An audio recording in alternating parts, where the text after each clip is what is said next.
Welcome to the show. This is the Studio D podcast. I'm your host, Matt Ramage, and I'm excited to have a new guest on the show, someone I'm meeting for the first time today, which I'm very excited about. And his name is Levi Smith. Welcome to the show. Yeah, thanks, Matt. I appreciate you having me out. I'm excited to be here. Thanks. I appreciate it.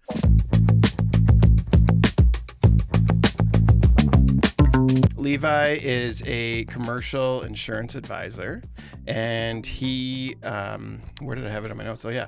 Levi helps owners cut through the BS that comes with insurance and make risk management simple, strategic, and effective. And even before the show, we walked to the coffee shop to grab a coffee, and you were telling me you like to keep things a little bit casual, a little bit simple, and then you wanted to just really help people understand the risk and the strategy. So we're going to get into that. One of the reasons I wanted to invite you to the show partly was I put that post out on LinkedIn to just invite people to the show, and I appreciated your willingness to be part of it. A lot of podcasting can be very exposing or feel that way. And you said you haven't done a podcast before? No, never. Okay, they're fun. They're easy. It's just talking. Do you like talking? I do, yeah. Yeah, and you're in a sales position at Cornerstone Insurance, and so you have to be talking to people all the time. Do you spend a lot of time on your phone? Yeah, emails and on the phone for sure. Probably 50-50 mix. But yeah, in this job, talking is non-optional, and you got to love it. Yeah. Do you spend a lot of time doing client meetings too? Lunches, drop-ins, bring some donuts and coffee? Yeah, especially around any like holiday season or big event like summer golfing, lunches here and there, of course. Random drop-ins are always fun to either clients or prospects, but sometimes that doesn't always line up as well when you're just kind of picking and choosing where to go and when. Yeah. Well, and if your clients are busy, the main thing is that they work with you is they want protection for their company. I was sharing to you as we walked in, protect against the worst case scenario. That's sort of been my my methodology as a business owner. I would love to hear your insights into that as well. But before we do that, I want to do some quick fire questions. All right. Do you work at the office or remote? What do you prefer, or what do you do? I work remote 99% of the time. The office is nice, but I feel like when I go there, I'm not as productive because it's always great talking with people and catching up. But if I need to work really hard and I've got deadlines to meet, it's going to be working from home for sure. Yeah. Do you have support team members at the brokerage? Or? Yeah, we've got a great support team. Quite frankly, we couldn't do what I do and the other advisors do without them.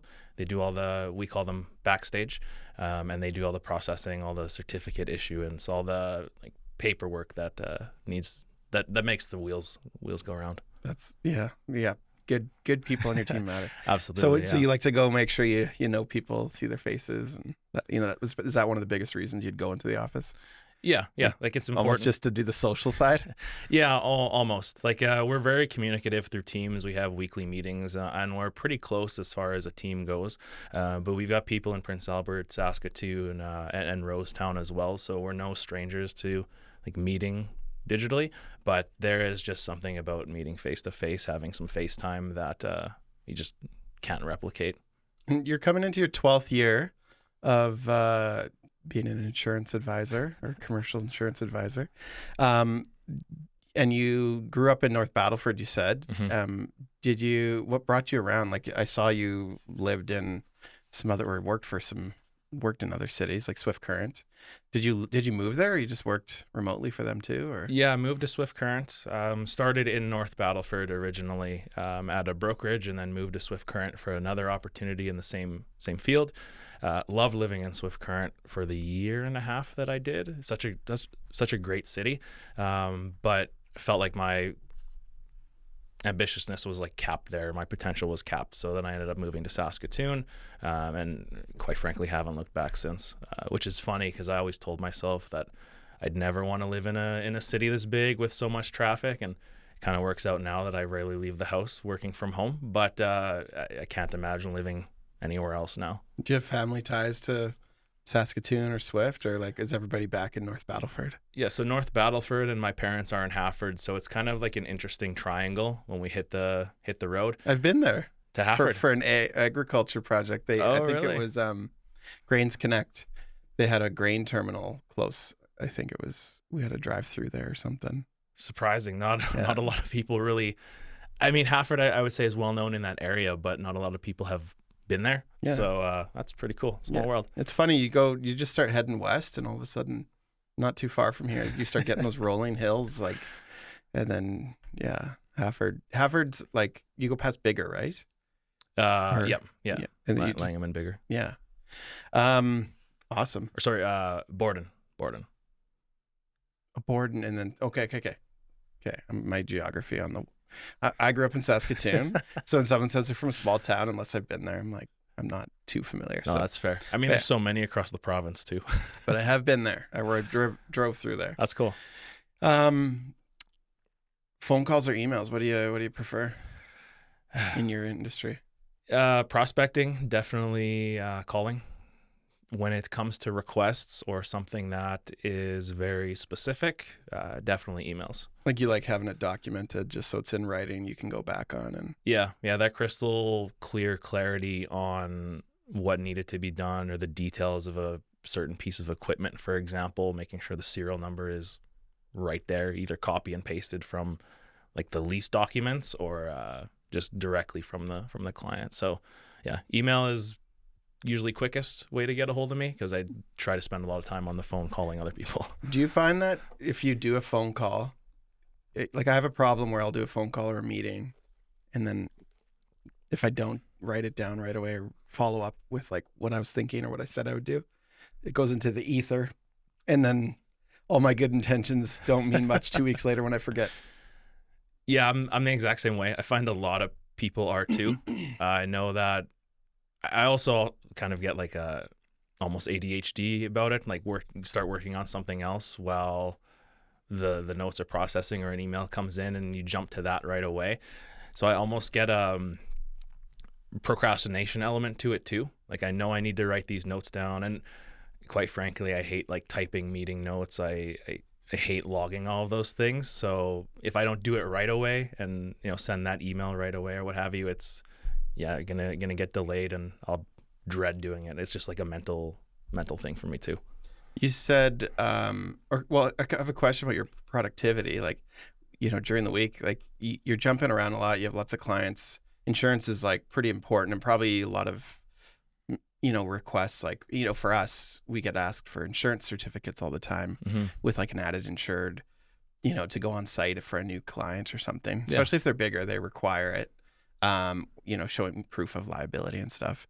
How do you manage those effectively? Like, as far as productivity, like, do you have a paper on your desk do you use Post-its? Do you have a little to-do list for the day just so you make sure you're doing, making sure that you don't forget those things? Yeah, so those are usually email in requests, and my clients know what to send in the subject line, and typically I'll read the subject line and see how urgent exactly it is. The certificates we try to get out basically ASAP, but our bare minimum timeline is within 30 minutes of you sending the request, and that's where the support team comes in as well. If I have the time and things are looking good for my day, I'll issue it. It realistically only takes about 2 to 3 minutes, depending on the complexity and the clauses that might be needed. But that's ultimately where the support team comes in. We set a request for it, they issue it, and they send it, and we're super grateful. So if you're busy, someone sends a request, you can forward it to Shirley or whoever's on your team. I don't know. I'm making up names here, but and then they can just jump in, take care of the client, and email them direct. Yeah. I like that kind of thing. One habit that helps you stay consistent? Definitely planning and calendar blocking. I think we can probably all relate that if you don't plan your day, it's going to go off schedule through an email or a phone call or something, especially in insurance where we get calls saying, buying this property, I have 3 days before possession, I need insurance on it. My timeline typically, ideally, is 5 to 7 business days to get a handful of quotes in and a handful of options. But it could be any given moment where you get that call and now, okay, my afternoon's derailed. I need to focus on this. And sometimes that just happens. But calendar blocking is the thing that I do most consistently for deep focus work or cold calling or just like catch up or even like absence preparation when I go on holidays. So that's the number one thing.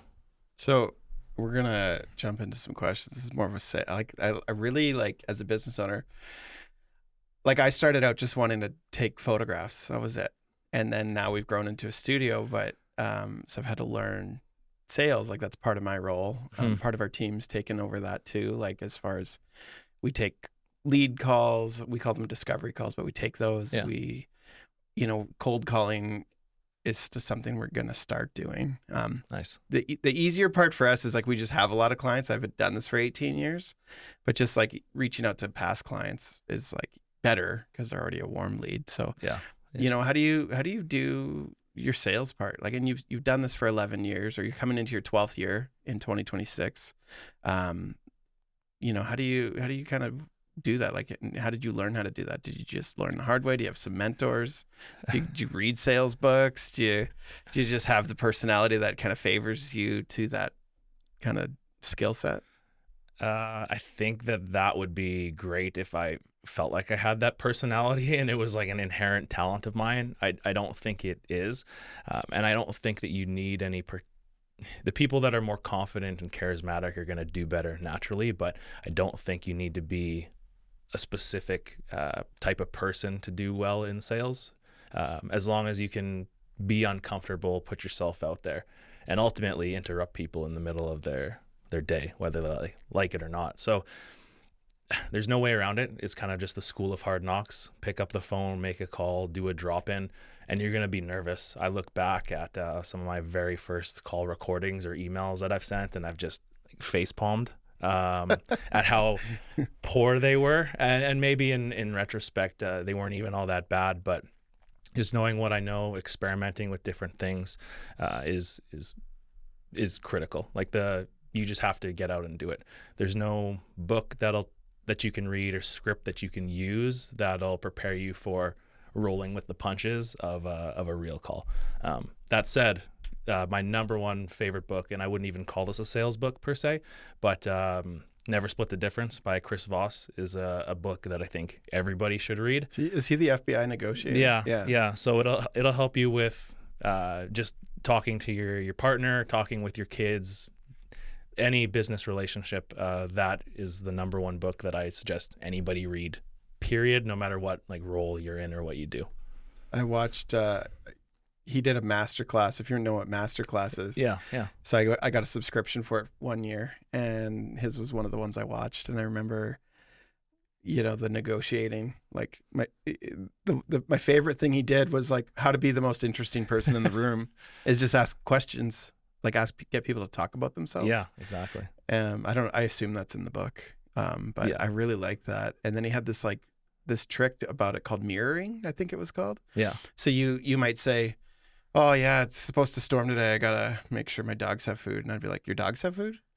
Like his thing was just like literally repeat that last part of the sentence. Yeah. But you inflect it up like a question. And then the person's like, yeah. My dogs need a special kind of food from PetSmart or whatever store you go to.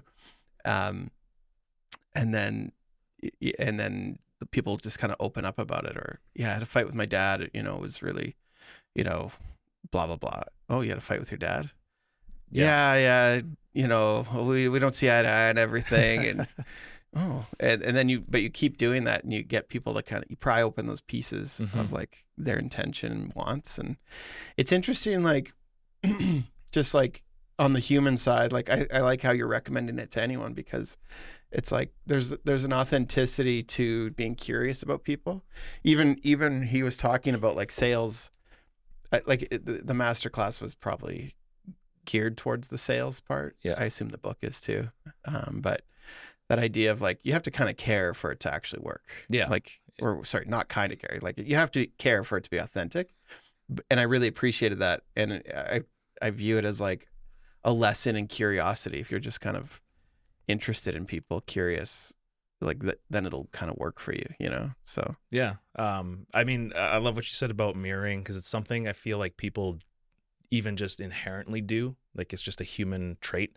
You'll notice, especially with body language, and that's another great book, What Everybody Is Saying by Joe Navarro. Teaches about body language and mirroring body language, and just how people are presenting themselves behind a table or in front of a table, and what that can tell you. Yeah, here we are sitting here. Our hands are the same. Yeah, exactly. So Subconsciously or consciously, who knows? Doesn't matter. But and I mean, that's the important part too. It's just humans want to be similar, right? They want to be grouped together, and they want to interact with people that they jive with, for lack of a better word. But at the core of it all is caring and authenticity. Is like the fakeness everyone can see through, right? It's glaringly obvious most of the time. So I think I mean, I love what you said about curiosity. That makes the world go round, right? I mean, where would we be if no one took a chance on, if the Wright brothers didn't take a chance on an airplane, or well, and how many people tried, right? Like, well, that's exactly the dream of that. Now it's like flying it's weird. It's like 100 years old flying. Yeah. And now it's like you can fly across the world in a day. Like, it's insane. Not only that too, but just the confidence and being brave. Like, there had to be someone who tried, the first bulletproof vest, for example. There was at one point in time where they're like, okay, we have to actually test this now on somebody. And so it doesn't matter if you put it in front of a dummy. Yeah, it works great there, but eventually there's going to be a time where someone needs to, get in the way and actually try it in practice. And maybe those people are stupid, or maybe just really brave, but you've got to take risks. There was a story, it was like a NASA thing when they were trying to figure out how to get humans into space. And so this is like the 60s, and this guy wanted to see how much G-force people could handle. Mm-hmm. And because landing was very abrupt, and like they weren't sure like how that would work. And the scientist was his own test dummy. And so they had these they had this contraption that went on a rail, like a set of rails, so it couldn't go off, and it was just a straight line, middle of the desert somewhere. And they propelled it by rockets just because they could get it so fast. And then it had a braking system, and it caused him to rupture blood vessels. I can't remember the G forces, but he wanted to see kind of what's the max you could handle. Yeah. And it was like, that's crazy. Like, so this guy, he could have had someone else probably sign up to do it, but, and then you have test pilots. Like, test pilots were the ones who flew. They were the first people to go to space. And, they came from military backgrounds, typically, like flying jets and things like that. Mm-hmm. And very willing to try it. Like, it was fun for them, and it was risky. Like, there was loss of life in some of these tests, even with ejection seats. Like, if you're not high enough, or if your aircraft flips sideways and you eject, but you're only like a few hundred feet off the ground, that parachute can't help you, Yeah. Yeah. But crazy. I mean, even going to space, like the space shuttle lost 2 crafts with like 7 people each, Yeah. Just crazy. And that's obviously tragic, and it's not something to make light of, but again, without the people that were like, okay, yes, we'll give this a try, let's do it. Like, who knows where we would be, right? If no one had the confidence and to take the risk and the curiosity to try. Well, and then, I just watched all the Pirates of the Caribbean movies. Like, the life expectancy of sailors back in, like, the 1500s or even earlier, like, like that, when they were starting to like go overseas and, do those things, like, before they even had things mapped, like, you could get stuck without water, like food, scurvy, like all these things were problems because, like, they didn't have, electricity to keep food cold or preserve food. Like, it was challenging. And the odds were definitely against them. yeah, like I can't even remember what the number was, but it was like, if you went on a boat back then, like, your odds of surviving were not great. Like, like tolerances we don't have today. Like, we like, there's like, considering how many people fly, there's not a lot of plane crashes. Yeah. Like, it's pretty safe. Like, most plane crashes are like private planes, not commercial planes. You just don't hear about the private planes typically. Mm-hmm. And then commercial planes, it's like, out of the millions of flights a year, it's like, statistically, it's safer to fly a plane than drive your car, which is just crazy. Yeah, definitely. So I wanted to get into your work. So part of your job, the way I see it and kind of what you shared with me, helping owners understand risk. So maybe walk me through what that looks like for you, and like what you see your role as an insurance advisor. Yeah, so there's, I mean, tons of different risks that come into a business. There's, of course, the property, there's the liability. If you're in a certain industry, there's supply chain, there's going to be reputational risk. And some of those you can buy insurance for, some of those you can't. Reputational, for one. And so, as I said to you before, it's okay to make a claim under the right circumstances, but managing the risks that you can't insure is going to be paramount to your business's success.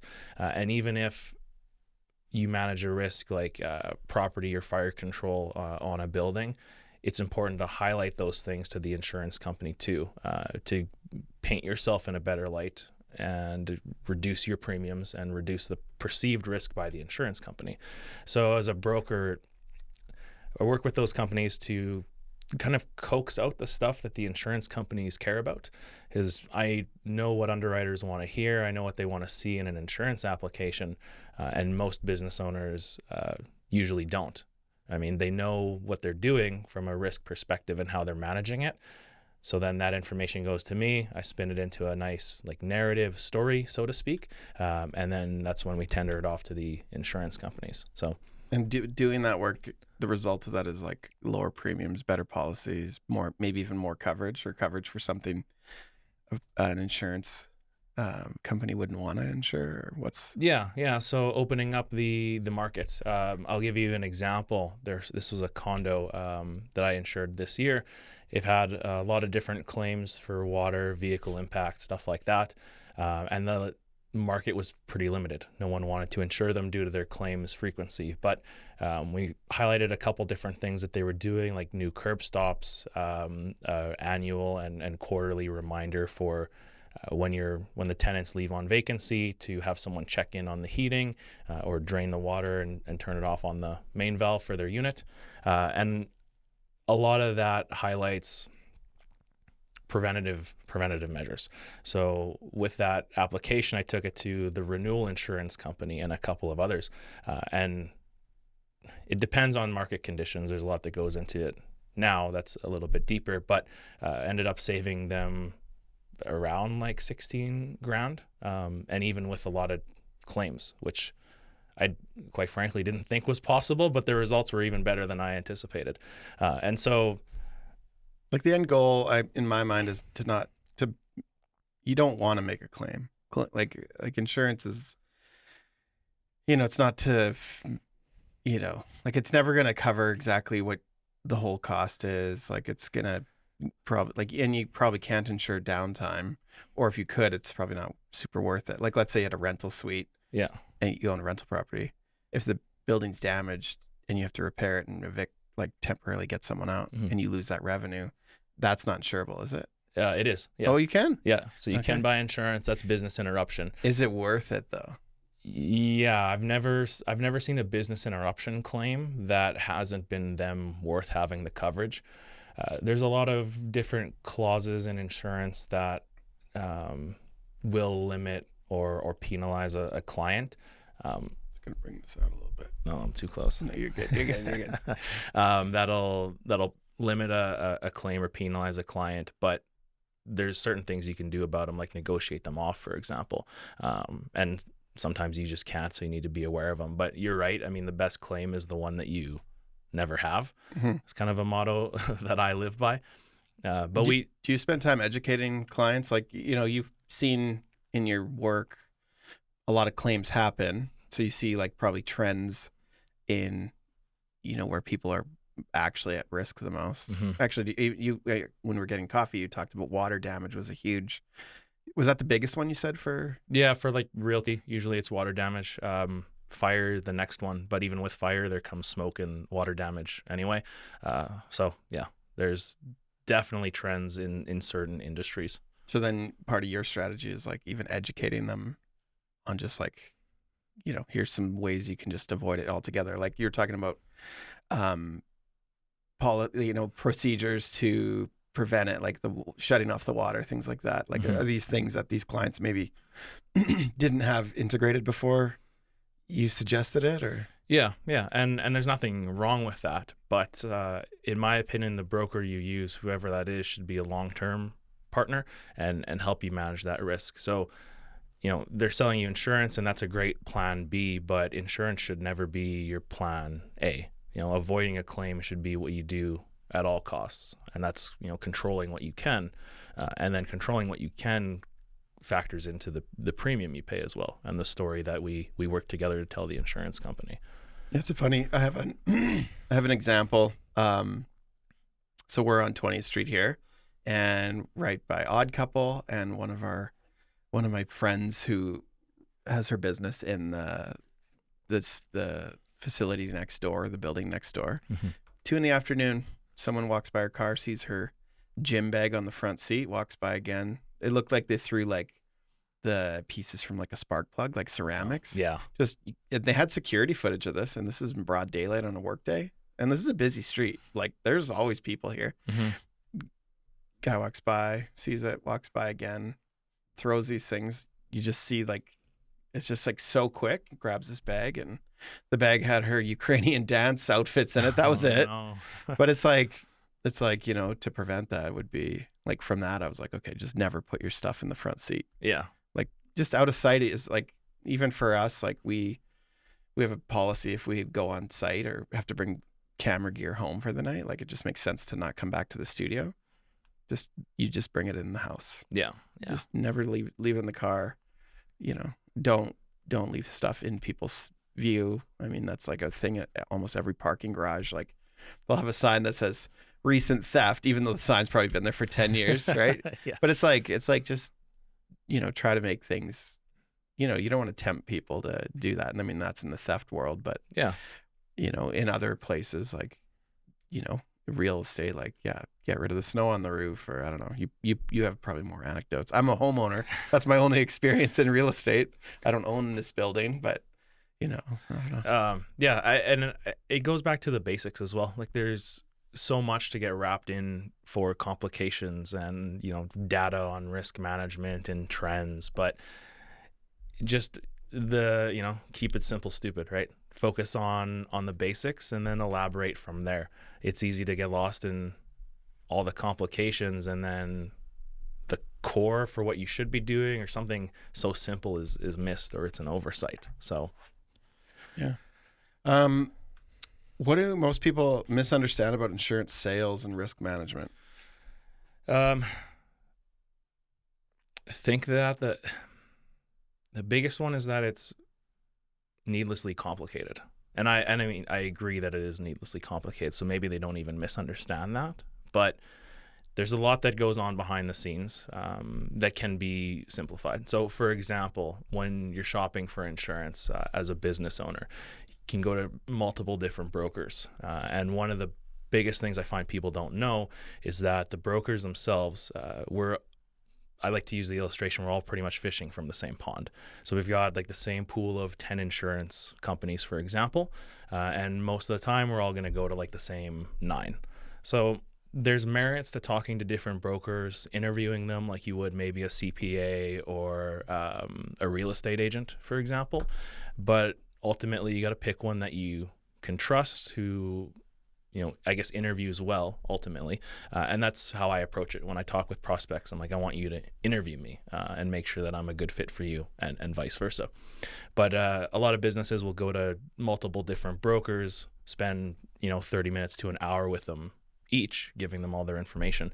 And all 3 of them are going to go to the same insurance companies, only for the first one to actually come back with results, because the insurance companies reserve the market for the first one that's actually in.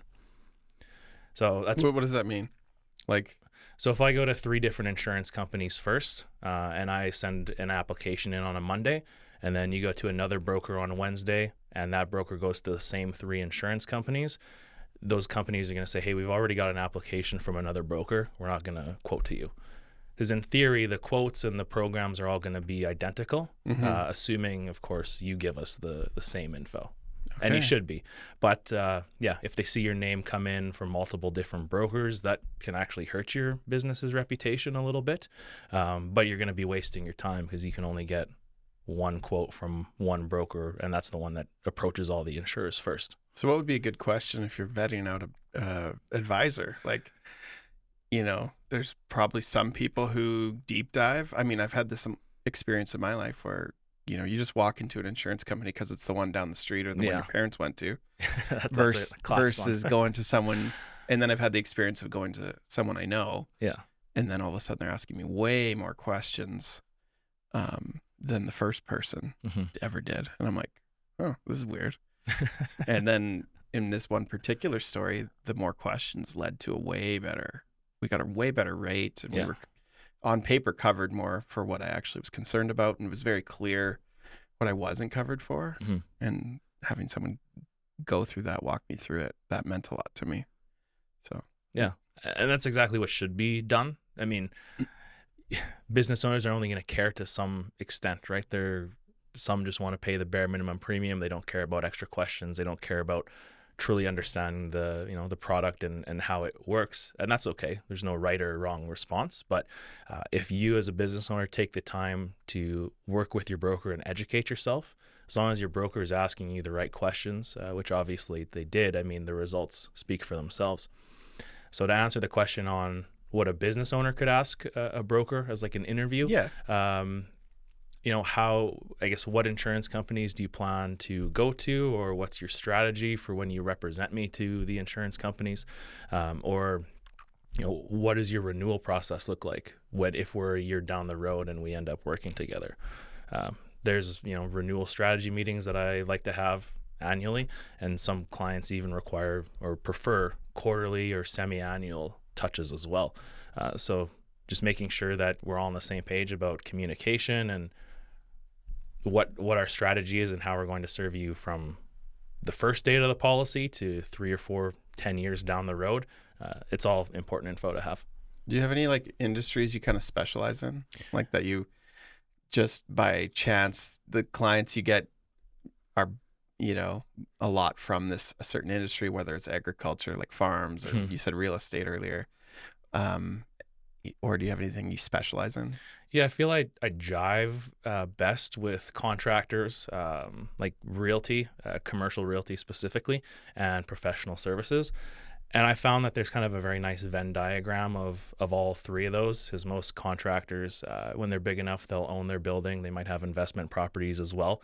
And then they might even have professionals on staff like architects or engineers and have an exposure there. So I found that the three of them are kind of the perfect foundation. I mean, don't get me wrong, I'll work with any business owner as long as you're a nice person, but I can't lie. There's definitely areas where I'm stronger in. Yeah, well, and it makes sense to me. Just like the more you work in an area, you would get better. You'd get experience. Just 12 years is like definitely like that's enough time to start seeing trends and seeing things and having your own insights as a broker or as an advisor. So I find that pretty cool. How do you think about brand recognition in an industry most people distrust, or do you even view people as distrusting insurance? No, that's a great question. And I'm gonna poke at it. Not that I don't want to go on negatives, but yeah, like it, and I jokingly said to you earlier while we were getting coffee, like insurance can be seen as a necessary evil. Yeah. Like I see it. I'm like I went through my books with my. I have a coach doing like CFO work basically for me, fractional CFO. Yeah, you could call her. And I see like, okay, every month it's this much, and I look at our revenue and it's like it's a reasonable amount, but it's like, it's still like money that's going out of our business to protect us. But I see like, okay, like, if something bad happened though, like that keeps us operating, and the loss of not being able to operate would be greater than the cost of this insurance. So like that makes a lot of sense to me. Yeah. I mean, one of the top top 3 expenses for business is their insurance and what they pay. That's typically the like general rule of thumb I find.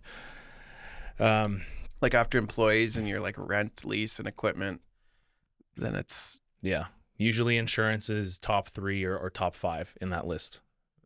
And I think the industry, it has a bad reputation. There's no way around that. And I would be an idiot to not acknowledge it. And there's things that I don't agree with as well on how things are handled. certain things I can't change, but certain things that if we voice them enough, either as like a broker or a brokerage or even just consumers, because I've got home insurance, right? I mean, I pay premiums just like everyone else, and quite frankly, it sucks sometimes. Yeah.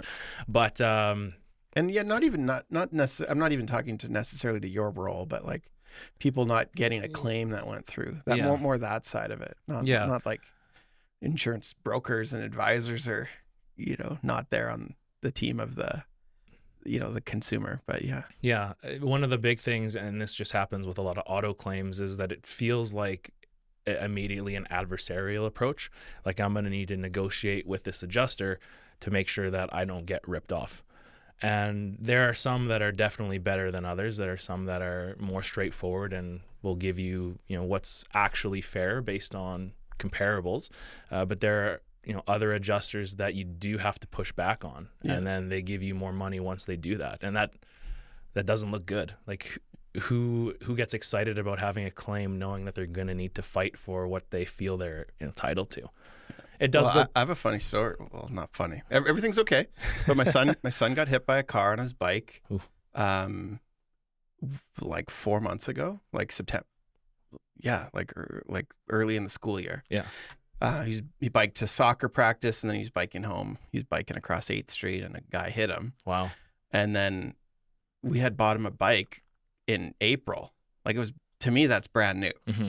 And then it still got depreciated by SGI. And I was like, that's so weird. Like my son was not at fault. And then, like SGI would depreciated it. Like it wasn't much, but it was like still like, we got the bike from Costco. You can't even go buy the bike because Costco sells bikes seasonally. Yeah. I was like, this is kind of dumb. Like I thought, Yeah. And I mean, that's a problem with the process too. Like in that case, if I understand it correctly, it would have been paid by like his SGI auto liability portion, which does pay like depreciated value. And you've maybe already heard this, but to get like replacement cost on it, you would have needed to make a claim through your home insurance. Yeah, and I was like, which is, I mean, no one wants to do that, especially for a bike. So yeah, it was like $600. Yeah. So I mean, great news that your son is okay considering, but holy crap. But things like that, right? We can't, and it sucks, I admit it. We can't go through all the hypotheticals, right? Explaining every single claim possibility. Yeah. So some of those things you do just have to learn as they come, but more transparency is needed in the industry as a whole on like what's excluded or where your limitations for payouts are going to be. And that's just better for the consumer. Mm-hmm. That's interesting. Yeah. And because of the way we were working on it, it was a odd experience. Like I phoned 3 different times and no one kind of knew how to do it. And we got 2 people gave us bad information on how to move forward with it. Yeah. And I was like, and then, I phoned a couple, like my friend who's a advisor. He helped a little bit, but he's like kind of in the hands of SGI. And I was like, okay, like they should be able to do something. And then even when we went to the bike shop to get everything figured out, they're like, it's hard to know, like, what's going to happen. So, yeah. But yeah, like you said, it comes across as like an adversarial thing. And I guess, what part do you play in that? Like, I think my misconception was like, when I first got insurance was like, the insurance is coming from the brokerage. Mm-hmm. Like they're the ones selling it. So it's like their product. But then I was told, no, my broker's on my team to help me get, even like when I have to make a claim, they're there to help me get the most I can. So I don't know. You want to speak to that a little bit? Yeah. And that's exactly right. Like I'm working through a claim right now on a cabin trailer. I think the cabin trailer was imported from the US. Value is like north of 160 grand. Definitely not your run of the mill. And on top of that, there were some custom elements installed after the fact. And now they're working on a negotiation where they're only being offered about 110,000 and it's 2 years old. And even then the original offer was about 100 and I think it was 100 even or 98 or something like that. So after a little bit of pushback, there was that additional amount granted, which then prompts the question, okay, well, how much more am I leaving on the table if I can push back and and get extra. But yeah, we try to get involved as much as possible in claims, as much as reasonably possible. So anytime a claim is denied, I think it's a good practice to review the reason why and refer to the precise wording that's in the policy. Because even then, like, there's human error, there's misinterpretation or misunderstanding, and I don't want to call them loopholes per se, but if I read something and understand it differently than you, and then I push for that, it may be a case where coverage is given where it wasn't before. So our claims process, we touch base very regularly, and then eventually we'll close the loop and say, okay, we've talked to you 3 or 4 times on this. We're on your side. If things go off the rails, let me know, and I'll be here to help, whether that's reviewing a decision or helping with a negotiation on a settlement. But it feels intimidating to be on that side as a consumer and not know anything, about insurance or how it works. So Yeah. it's important to have someone, on your side that'll do that. If you were to rewind, any of those scenarios to back when you purchased or helped get the policies, part of that, would you view part of your role as making sure you said you can't talk about every hypothetical, but at least have you ever had it where you've made sure you got clarity on a certain item and then maybe you had to go reference that back when a claim was needed to be made? Or Yeah, absolutely. Documentation is key, and that's why I like emails, for even something as clear as like what's excluded on a policy, because there are things that you absolutely cannot insure against, period, like tenant vandalism, for example. So if you have a claim where a tenant acts up, starts trashing your unit, or even a tenant's friend starts trashing your unit, there's going to be an exclusion in there that a lot of people don't realize. And your broker hasn't done a good job in selling you a policy if they don't talk about what the exclusions are. And you have to accept some onus as a buyer yourself to, understand the exclusions, understand that they exist, and not remember them all if something does happen, but just familiarize yourself with them and have the discussion. what do you think is a good mentality to go in with, just what insurance, the role insurance plays as like a business owner, like your view of it? So when talking to your broker, this should be like a partnership where everything you say to me is confidential. It's, I'm out to help you and get the best results for you possible. The downside in having such a good communication structure is that you may be underinsured in some element, and now after we've addressed it, you're paying more, but you're getting coverage that's actually going to benefit you if you have a claim happen, because otherwise you're just paying money for something that you're going to be mad about it if it doesn't come to fruition. So broker, definitely with a partnership. If you're having a claim and working with an adjuster, I always suggest people try to go in there with an open mind, and that like a collaborative mind, basically, which can be bad, considering, again, some adjusters will not intentionally try to rip you off or short you, but they still work for the insurance companies and they do still have to protect the bottom line. But their job as an adjuster shouldn't be shorting your claim in order to do that.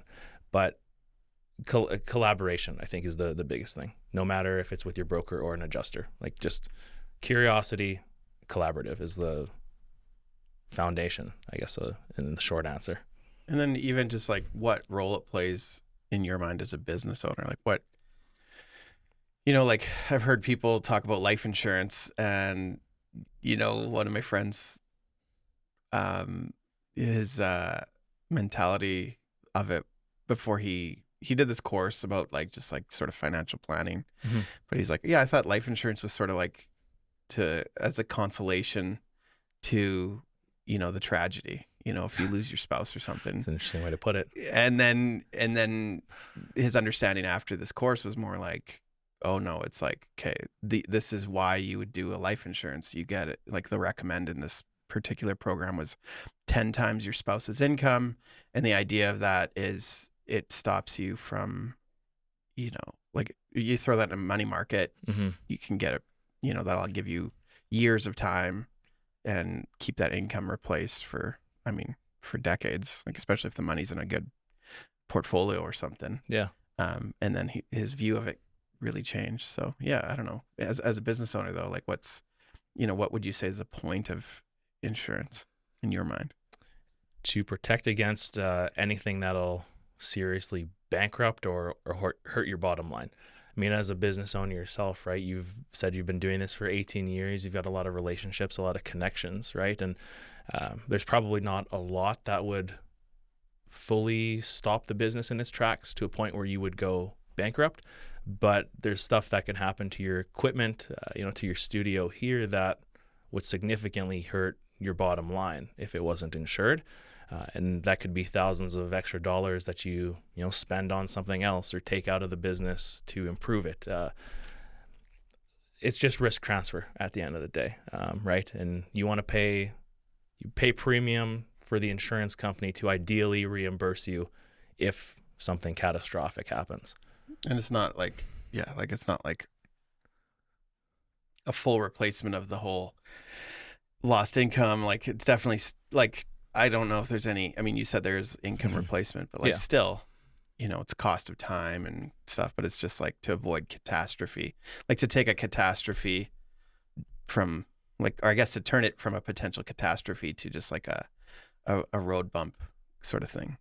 Do you think that's a fair way to kind of frame it? Or Yeah, absolutely. There's going to be things with a claim that you won't be compensated for, like your time to just administer it, for example. Yeah. There's a lot that goes into dealing with a claim. And the number one policy principle, and not to get too deep into something that's extremely boring, not that insurance isn't already, but indemnity, right? Which is to put you back in a position where you were before, had the loss not happened. So that's what insurance is built around. That doesn't always necessarily happen, but when you do have a claim for a camera, ideally it should be replacing that camera with whatever is available for a similar price, similar quality, just replacing it ultimately. So do you think even just in people's mindset, thinking about risk in their company or their organization, is it good to just assess those, like what is the risks we have? What are we vulnerable to? Like something money couldn't pay us for is if I lost all my clients. We do photo and video. If we lost that before it's delivered, it's just gone. And money, no matter how much money you gave me, couldn't buy it back, right? Yeah. So how do you guide people to just look at that whole picture and make choices to avoid risk? Or even a company has like key employees. Mm-hmm. Something could happen to them. They could leave, things like that could happen. Is that part of the picture you would help guide people on? Or Yeah, absolutely. Some businesses aren't super, like, they don't care too much about that. And the trend for brokers these days, and I think going forward, especially as we have so much information at our fingertips through AI or Google, is stronger partnership and a more broader understanding of risk. So as you say, insurance has always just traditionally been liability and property. But when we talk about enterprise risk management and losing a key employee, or at the beginning of this conversation, I mentioned reputational risk. Like, you can't insure that. But if you make me look bad, and then I go blasting on a 1-star Google review or something, and that blows up on Facebook, how quickly that rumor mill starts to churn, right? Yeah. So you can't address what you don't know. So whether or not you want to buy insurance for your property or not, I quite frankly don't care. And I've said this a lot to my clients. Just be aware of the risks that you do have, and how you plan to handle them, whether through insurance or just a plan otherwise. What kind of things do people typically self-insure? Like where do you kind of walk, like if you could buy insurance and everything, it probably isn't always a good idea to do all the options, right? Like, I don't buy extended car warranties when I buy a car. Just like that, I feel like is a place where I'm okay to take that risk. Mm-hmm. My wife bought a brand new hybrid vehicle this year. We switched from the minivan of 14 years to a hybrid vehicle for her. And it's like, there's a lot in it, a lot of complexities. And I'm like, but then the warranty was like $7,000, and I'm like, well, sheesh, that's still a lot of repairs. Yeah, that kind of money, and then that's still timed out too, as of like, I think it was like a 5-year warranty, and I'm like, wow, like, and we already get a bit of warranty on. I think the hybrid system had an 8-year depreciative warranty on the system, and it's Yeah. like, I don't know. Yeah. But yeah, in business, like, do you kind of go over things like, this maybe you kind of guide people of like where you need to. I assume it's customizable towards what tolerance they have. Yeah. Or I mean, even when it comes to premiums, like if you have a bigger deductible, your premiums can go down, and that can make a huge difference. And that might make sense for people to choose different options there. Yeah, deductibles is going to be the biggest thing for sure, other than outright just eliminating endorsements or extensions of coverage. But if you got a $500 deductible on your tools or $5,000 deductible on your tools, sometimes and this is what I don't agree with, the ROI, return on investment on a higher deductible doesn't always warrant a higher deductible. Like we'll see on a property, they go from $10,000 to $25,000, and the difference is maybe a couple $100 a year. Like in what world does that make sense? So that's something that I think needs to be addressed. But to answer your question, yeah, deductibles are the big thing. Figuring out how much you are comfortable paying if you need to access the insurance is the way I look at it. And then another big one specific to contractors are mobile tools. In the truck, on a job site, in a trailer. Which that's very similar to us. Like, yeah, like our photo gear, like the one camera that's filming you is worth, I mean, rigged up there with a lens and a mic would be worth retail, I don't know, $8,000. Yeah. We always roll around with two plus a bag full of optional lenses and stuff. So, but yeah, so in tools in a contractor trailer would, I'm sure, be in the $50,000 to $100,000 range potentially. It can definitely easily get there. I think that the lower amount of equipment you have that's mobile, tools or whatever you call them, the lower value you have, it's worth just not even insuring, period. Like I typically suggest that if you've got 15 to 20, 25,000 in like at once, then that's when you should start considering. So you're going to pay a couple $100 a year for the coverage. You're going to pay a $5,000 or $1,000 deductible, and you've got $5,000 of tools insured. You're probably, with $1,000 deductible, looking at an annual cost of like $1,300 for the premium and the deductible if you make a claim. So if you're insuring $5,000, but you've even lost $3,000 from the theft of your truck or your trailer, in 2 years you can almost make that up and just remove them from the trailer or hide them in a box or under the seat or something like that. So well, and even that, in that scenario, some of that equipment might be, especially if you're using it every day, the lifespan might not even be, you might be buying it new anyways every 2 years. So Yeah. if you're at the end of that life cycle, like you might have just bought it anyway. Yeah. The replacement. So and they'll be depreciated as well, for like mobile equipment specifically, within a certain category. But when you factor all of that in, it's just sometimes not worth it. yeah. Have you ever seen it where, like, okay, so in my industry, like if you just start out as a photographer, most people already have a laptop, they just buy a camera. Yeah. They're probably running their home insurance to cover everything. Is that like, can that lead to problems if, like, you went to make a claim because your laptop bag got stolen with your camera in it, but it's used for commercial purposes? Are they going to dig that far into it, or? They will, yeah. Most home policies will pay a certain amount for like business contents at your house, but only at your house. So if you're mobile, that's not going to extend. And that's where you should look into, or at the very least consider, like a commercial or business policy. And again, that what's insured at your house for business contents varies so widely between insurance companies. It could be $5,000, it could be $10,000. So understanding what that is, knowing what that is, and then depending on what you have, where and when, makes sense to definitely. I mean, there's huge potential for gaps or misunderstandings there. Yeah, like I guess the worst of it would be if something happens. That's not when you want to find out you weren't covered, right? Yeah, exactly. But that's why we have discovery questions on, do you operate a home-based business? And this is more on the home insurance side.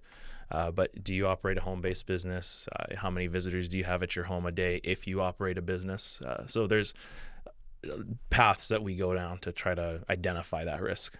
Do people tend to like think lying about little things like that? like could they ever disqualify themselves by not being fully truthful about just little things? Yeah. Like, is it just always And like, would the policies change that much if you're just being honest? Like, Not like it won't change that much, but I can appreciate how people don't want to pay more than they have to. I mean, I don't either, but at the expense of lying about what you're doing at your home or what you're doing for your business, or even lying by omission, like some people will do that without realizing it, and that's where you need to ask deeper questions and try to get all the information out. But intentionally lying or lying by omission can certainly harm you in the long run, because if it's a big enough claim, or your business is doing a certain type of operations, there's probably going to be even a small investigation done.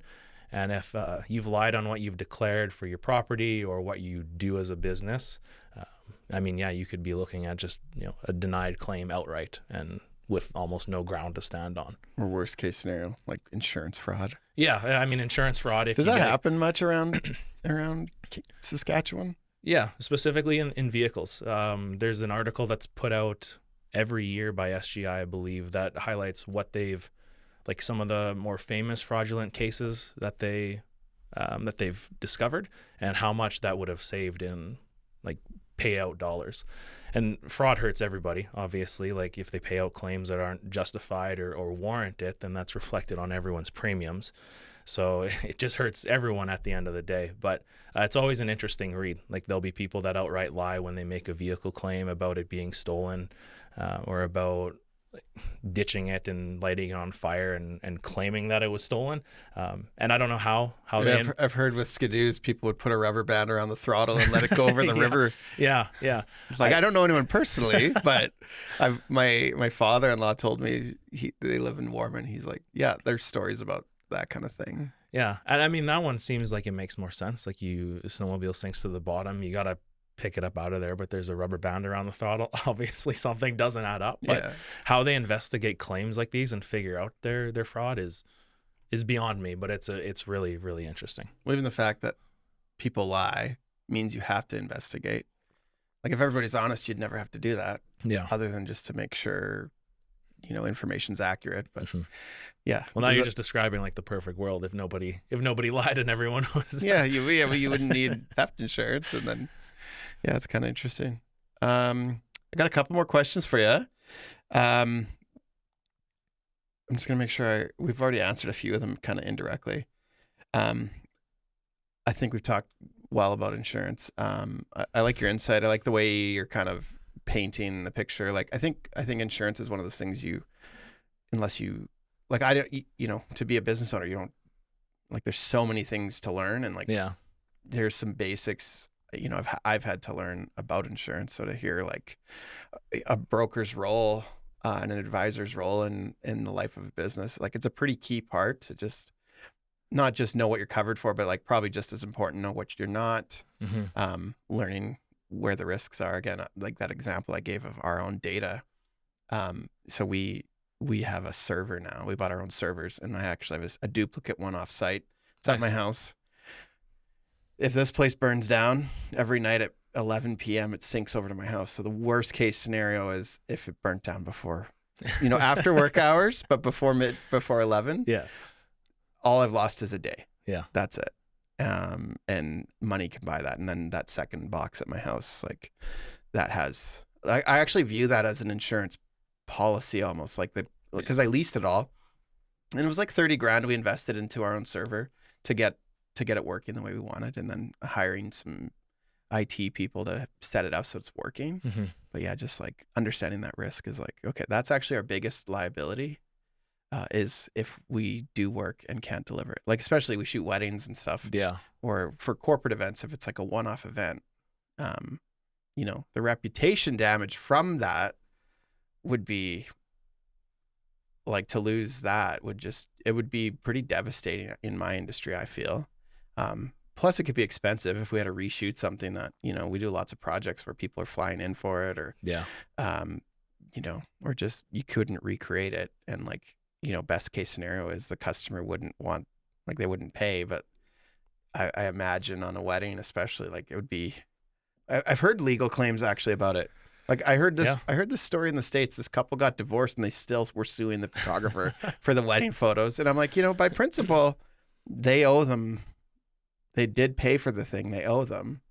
And so, giving the money back, and they're probably digging for a little more money. I think the legal Yeah. world there is a little different than Canada, but yeah, it was pretty interesting. But yeah, let's go back to sales just a little bit. We'll kind of end it here. What sounds good in sales theory but falls apart in practice? That you need to have a script, and you need to have an answer to every objection, and you do.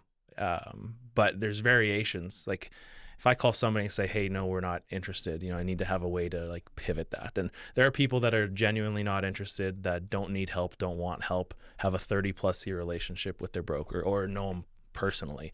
And those people you can't help. They're not for you, at least not right now, maybe in the future. But needing to roll with the punches and understand trends. Like if someone picks up a phone and says, hey, I'm in a meeting, I can't talk right now, then yeah, you can just say, okay, fine, I'll call you back. Or you could say, can I take 30 seconds to explain why I'm calling? If it's not relevant, you'll never hear from me again. So in that, depending on how they respond, and that could be annoying. It all depends on your tonality, right? Like that's 90% of everything. But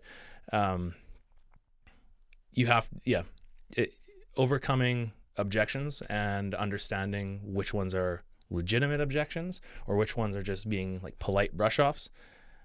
You got to be good at that. And there's no script, there's no framework, there's nothing that you can do. You can take as many courses as you want, but in reality, it's picking up the phone and just actually doing it and experiencing it live is the thing that I think a lot of people, that's lost on a lot of people. What do most of your clients say about you? Hopefully good things. But the ones that really like you, what do they say about you? Like what's a sort of a trait you have that they see as like kind of common? Attention to detail. I like to think that I'm very personal. Like I genuinely care about people's interests, what they do, from the business perspective, but from after 5 p.m. as well. Like I enjoy hearing people, why they started the business. That's one of my all-time favorite questions. Tell me why you got into this, or tell me how you started the business. And from that, you can, get into like a 10-minute conversation all by itself. But I think hopefully, they would say, and I've heard this a couple of times as well, so anecdotally, but authenticity is and genuine care. Attention to detail is another great one as well. And I'm very thankful to have clients that give me that feedback. So I say all the time, good, bad, or otherwise, tell me what you think of me. And if I'm dropping the ball somewhere, I'd love an opportunity to improve it. Hopefully I never do, but if I'm doing something great, let me know and I'll continue that. Or if I'm doing something that you need done differently, I'll do my best to try to improve it. I like that. I can tell there's an authenticity to you just sitting here. Appreciate that. With you. It doesn't surprise me that your clients would say that. One of my guests who he does marketing, he told me like you gotta, like when you want to learn what kind of where you should go as a business or organization, and he works with like very large software companies. But he said you got to talk to your customers. Yeah. Like ask them what they think, what they like, where they want. And I think there's a humility to just being able to like, you said you want to know where you did good, but probably if you're like me, I actually want to know where I could improve more. Yeah. Yeah. It sounds like you and I share that. But yeah, just not everybody has, it's sort of, what's the word? You could say exposing, but you have to have a humility to be like open to those answers, and not everybody's like willing to, like it's there's a self-conscious side to it, but like when you're open to that and then being willing to improve, I think that's really great. And you can even have a relationship where if you did drop the ball, I'm not speaking to you, but I could speak to myself, like I haven't done everything perfectly over my career, but like the opportunity to make things right, or to listen. And I've had people be honest with me, and like, it sticks with me. I appreciate it. And so one of my clients, one time, this was years ago, I was like, I took her out for lunch, and I was like, we worked with you.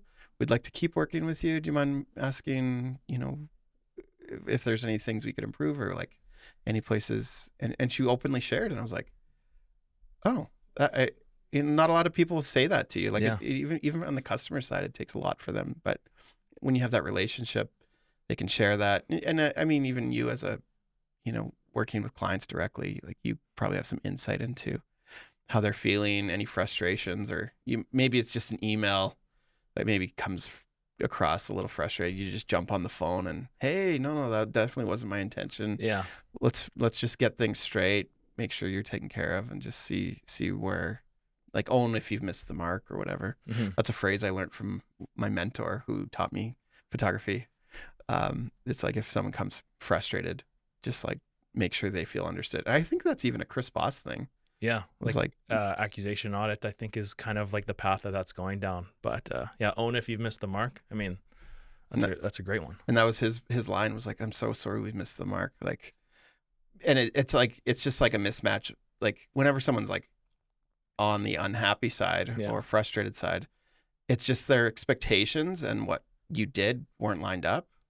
And often, I've learned that actually often can be avoided totally if just you have clarity. You said your clients say you have a good attention to detail.